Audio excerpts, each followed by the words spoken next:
neighbors, you know, I'm gonna be knocking on doors, giving them my card, saying, if you ever have a problem with literally anything, give me a call, you know, and I will come over here and we'll deal with it. Now, I will say the property managers that we have are instructed, and they have been doing a good job, you know, until we figured out, we need to get a permit for this, so we shut down the online advertising. But, you know, we're renting and we intend to rent only to families. And part of that is we don't accept reservation requests from people who live in Kansas City. Because that's when they go do party in somebody else's house, right? So everybody is external. We have cameras on the front, the rear entrances, so we can always see if the number of people going into the house exceeds the maximum for these properties, which is going to be 8 in Loca.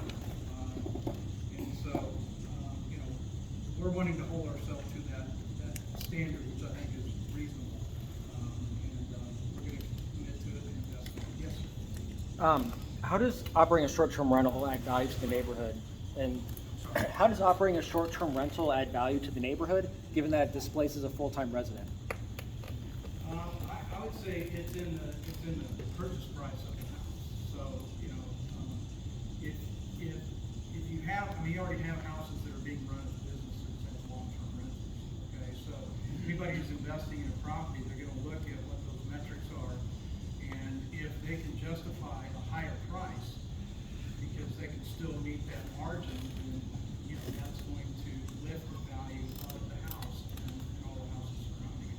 But doesn't that displace, though, a full-time resident who lives and works in the area, especially with the amount of service industry jobs locally here?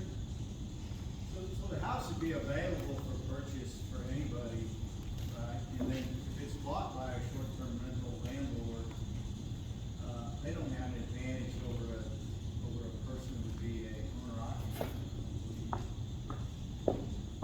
I understand you're local, but first of all, in your group, how many properties are you working on, or do you own, and is everybody else local?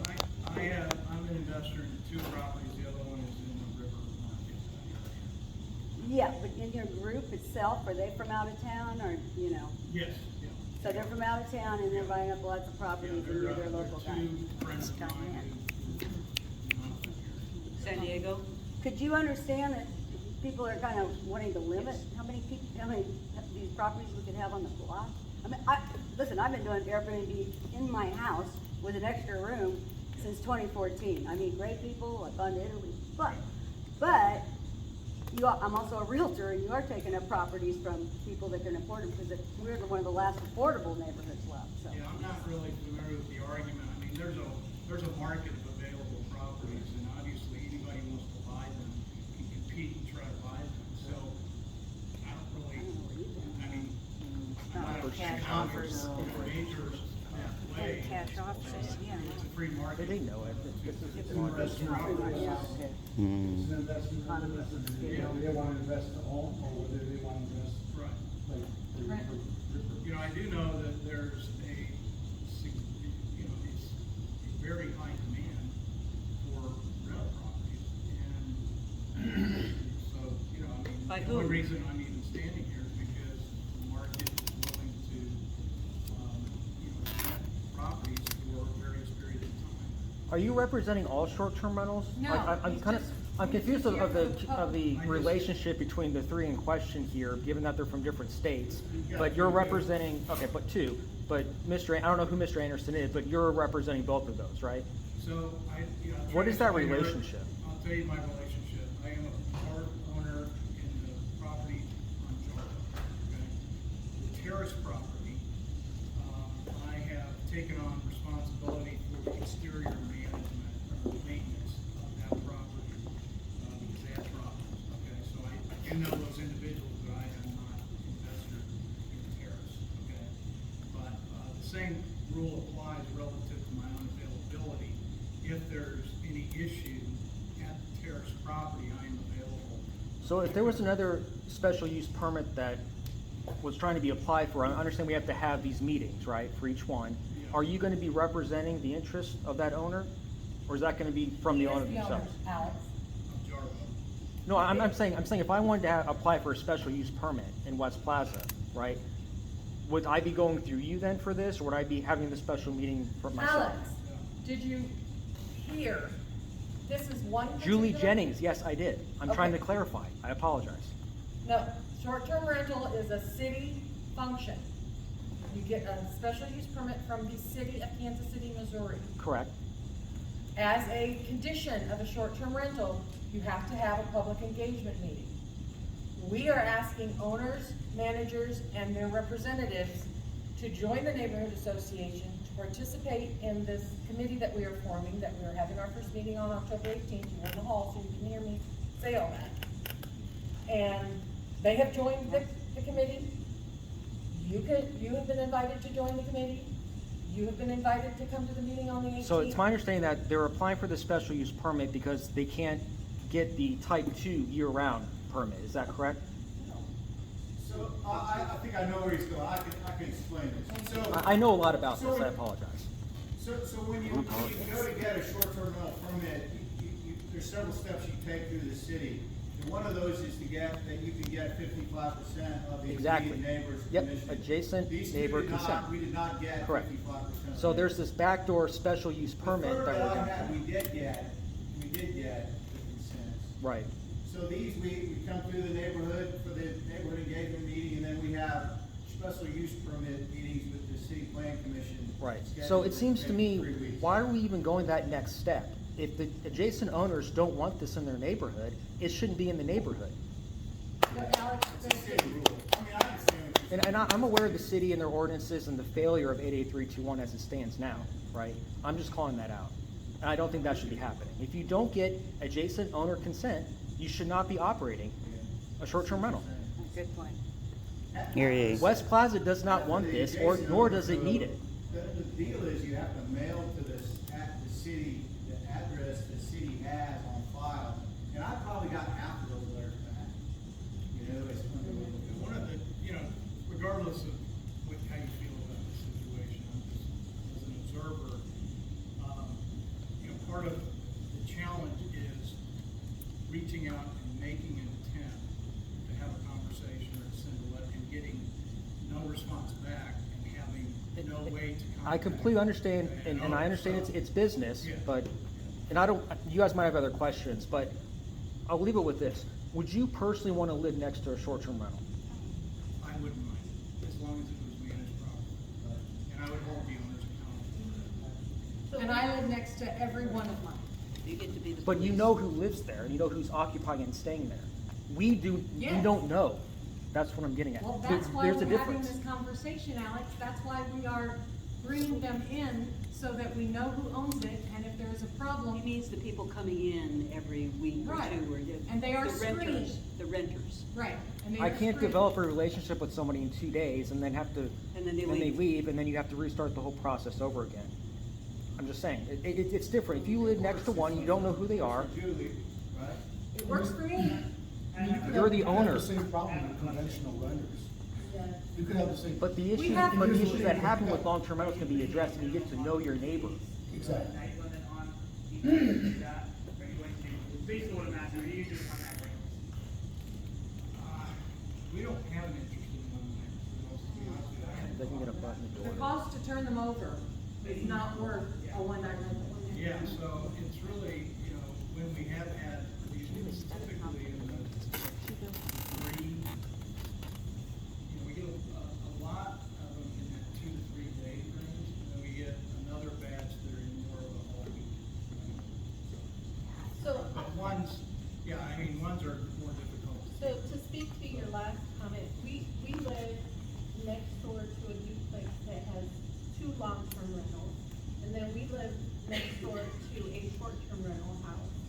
And we've had more problems with the house that rents conventionally, and then you're stuck with them until their lease is up. The other people, they come, they're gracious, they're happy to be there because they're on vacation. And our neighborhood is very fun to be in. There are equal examples that are contrary to what you're saying. I understand you, I hear you. There are also equal examples of people who simply will not speak up in public that are oppositional to what you're saying. I unfortunately have the exact opposite experience in my condominium. 90% of the neighbors that surround it, so that's the two sides and the back of it. So it depends on where the property lines line up, but if the square block with perfect size lots, it's the two next to you, the one across the street, and the one behind you. So you have to get 3 of them, in effect you have to get 75%. Now, if the lot lines don't match up perfectly, you might have to get the 2 behind you, the 2 next to you, and 2 across from you, in which case you have to get. You know, back to the kind of the upkeep of the property, I do have investment long-term also, okay? Not in this neighborhood. And the issue of long-term is it's very disruptive to go into the property. You have to schedule it. Your renter typically pushes back, okay? And so you tend to not go in there very often. And I can tell you, over 50% of the time when we do go in there, it's really a scary situation. And with a short-term rental, we're in there every 2, 3, or 4 days.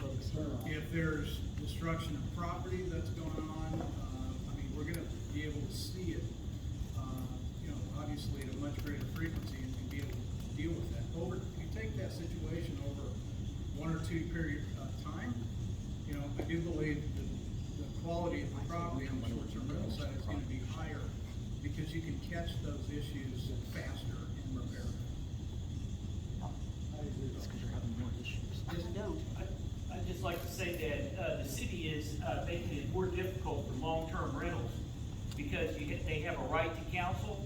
So if you're a landlord and you want to try to evict somebody, they get free lawyers and help from the city from evicting them. So it's really like they're forcing you to be short-term rental people instead of long-term rental. And, you know, I even do the cutting of the grass and do all the maintenance for my long-term rental people. But, you know, that's the problem why you're having this influx to short-term rental, because I know a lot of long-term rental people that have got screwed over by the city, and that's why you're having a housing shortage because of all the regulations from the city on the small business owner on long-term rentals. Very true. I agree with you. So the city is gonna ask us how things went at the neighborhood meeting. So what should I tell the city? Do we have your support? Well, you have, you know, the board votes. You have the support of the neighborhood association, because you came to us previously, you came to us in May, and we're having an open discussion. You are members of the neighborhood association. There's opposition to short-term rentals in general. And that's gonna be, and fuel was added to the fire by the article that was written, because most of the short-term rentals are in our zip code. And they're in 111 and 112. Well, what about a vote? You asked for the group here. This would be this is actual data. There are over 30 people here, right? Yeah, I mean, let's do it scientifically. So, you asked the question. Guess what? Who is in who is in favor and who is in not favor, and then people can raise their hands if they want to or not, and you can tally, and that's your metric. Well, I mean, I'm gonna defer to Julie here. I asked you because you asked if we have the Members support. can vote. Members have a vote. So you have a vote, you have a vote. So if you want to quantify Everyone it that's by, a member is a so if vote. you want to quantify it by only active members that can vote, that's another way for you to qualify it. Okay. So you asked the question, out of all the people that are here, who has the support and who doesn't? I said, do we have the support of the neighborhood? These are the members. There's no more members. All in favor? Oh, There's more members. In favor of the In support. favor of Short-term support rentals. for his 2 applications. Okay. Just for these two. Just these Not guys. for the ones that aren't managed. Correct. Are you gonna make a tally? Count them up. Come I'm on. counting. All of the members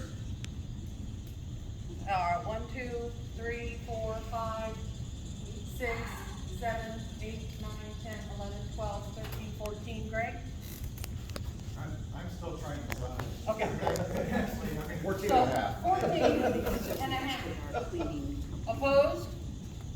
If you're not a member of the neighborhood association, I'm not counting you, so don't get, I'll give that number a separate number. I'm a lapsed member. Okay, so if you're a current member and got a raffle ticket, hold up your hand if you are opposed. Gosh darn it. Okay, Come now, on, if keep you 'em up, are keep 'em not up. a member of the neighborhood association and you are opposed, please raise your hand. So that's 4. What's 7 and 4? This also should have been on the agenda originally, and it wasn't. Oh God, it was on the agenda. Yeah, I told Stephanie to add it. No, it was always on the agenda. When he called me and asked to be on the agenda, he was put on the agenda. It's supposed to be at 7. No, it wasn't supposed to be at 7. Oh, yes, it was. Do not play that game, please. Don't. Okay, one more time. This is a volunteer board. I And serve our on the board of time directors at is my very- condominium as well. I understand. What's this? Yes, he did that. He did all of that work. Well, you're holding it up. Yeah, I am. That doesn't mean you can take it. 7 o'clock. The meeting started at 7 o'clock. It was stated at the last meeting that the last 15 minutes would be for short. That was different. It has been stated at the last meetings since May that the last 15 minutes would be for public engagement for short-term rentals. Oh my God, this is a disaster. When that got cut loose because people were bitching and moaning at other topics on the agenda, that has not happened. Seriously, guys, we are a volunteer organization. We donate our time for this. We understand that you're upset, but like your problem is not with us. And you're doing something for yourself. You're doing this for yourself, which is great. Do your own Well, the ones that thing. are so opinionated, Please. I was on the board for 25 years as treasurer because nobody else would do it. And finally I quit. And everybody was always telling me, I organized a picnic every year, people were coming up telling me, well, I should do this and I should do that. And I couldn't do everything. So I said, well, that would be great. Would you want to do it? No. And that's the way it is. If you so have such a strong opinion about this, then you need to get on the board so that you can say something about it, rather than telling everybody else to do it. Yeah. That's right. We're not your enemies. Like, we're just trying to do what's best. And we're trying to put common sense rules in place surrounding the existing rules. If they don't like the existing rules, go talk to the city. Talk to your city councilman. Text the mayor. He posts his number on Twitter. Like, literally, you can text him. You can run for city council next March.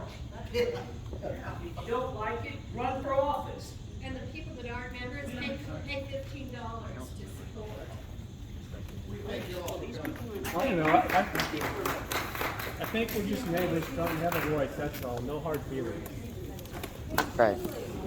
It feels down to Phil. Yeah. Meeting time. We started at 7 o'clock. I have it on the official record, man. 7:01.